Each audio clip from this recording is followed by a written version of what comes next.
Gutom na kasi tayo. Kawawa naman tong... Wala nang bigas, wala nang makain. Yan mo lang, idol. Makakaraos rin tayo. Pag nailabas natin tong mga kalakal na to, mga bato. Masarap yun.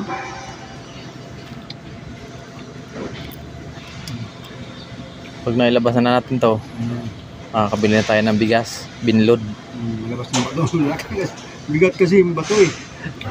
Kaya naman tayo ito. Ayan mga idol, ilalabas namin no. So, totoo lang mga idol, masakit na yung likod ko. Pero laban lang, sa hamon ng buhay. Gutom. Kawawa naman tong kasama ko mga idol. Wala pa raw siyang tanghalian. Wala naman akong pera din para maipahirap sa kanya para pambili ng pagkain. Kaya yun, may nakita siyang bunga ng ipil-ipil. Ito maminatan ko. Kaya yun. Yun ang kinain niya.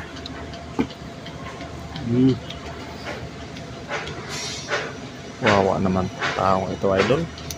Gutom.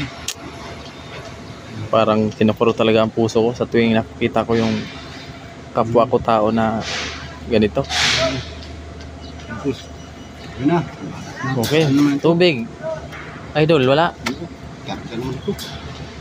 Trabaho na tayo, idol. Sipag naman ng tao na to. Ayun pala, idol, may tubig pala. Ayun, sa ilalim. Yan. Sige, inom ka, idol.